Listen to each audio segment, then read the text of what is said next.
Dear students, today we are going to learn one more topic, which is we want to find the equivalent inductance of two inductance connected in series, and also the equivalent inductance of a combination of two inductances connected in parallel.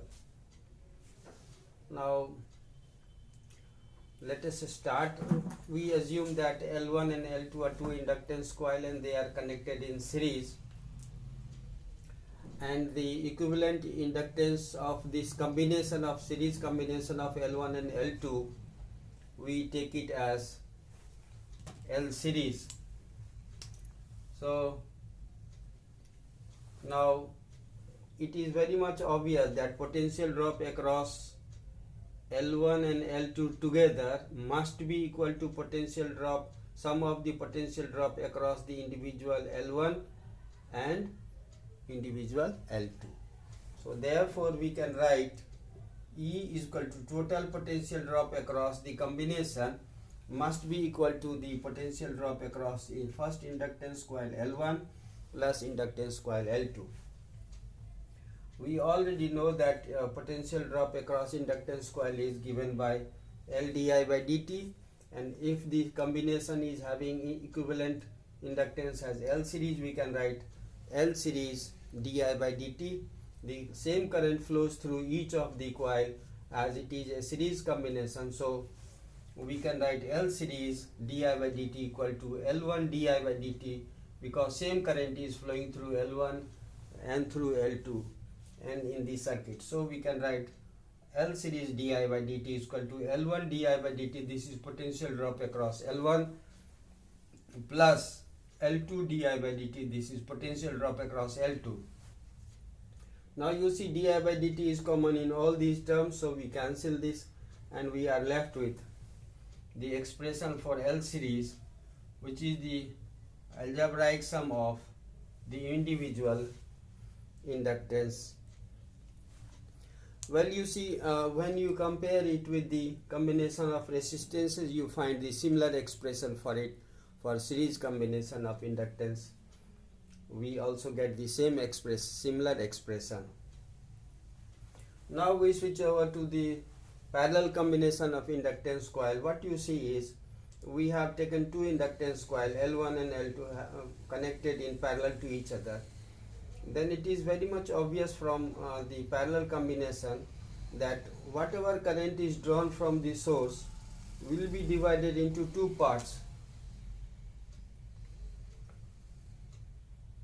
say I1 and I2, and therefore we can very much write that total current drawn, if it is I, then I must be equal to I1 plus I2.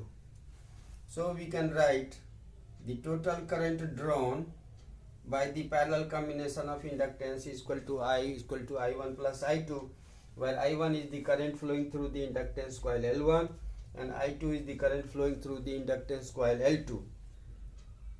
And if you differentiate both sides with respect to time, we get di by dt is equal to di1 by dt plus di2 by dt.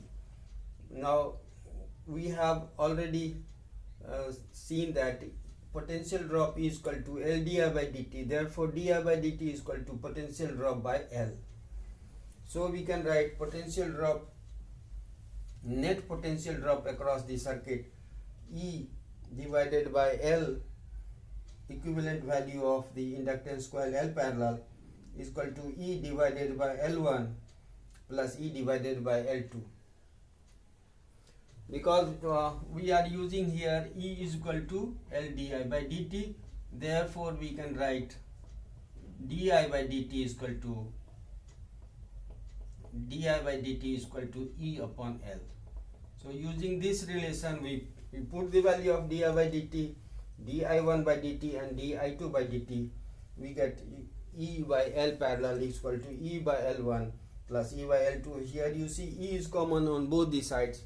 So on cancelling a E on both the sides, we get 1 by L parallel, the equivalent inductance of the parallel combination of two L1 and L2 is equal to sum of 1 by L1 plus 1 by L2. Again you see that the expression for equivalent inductance for parallel combination of inductance is similar to that we found, similar expression that we found in case of parallel combination of resistances. So that's all for now. Thank you and have a nice day.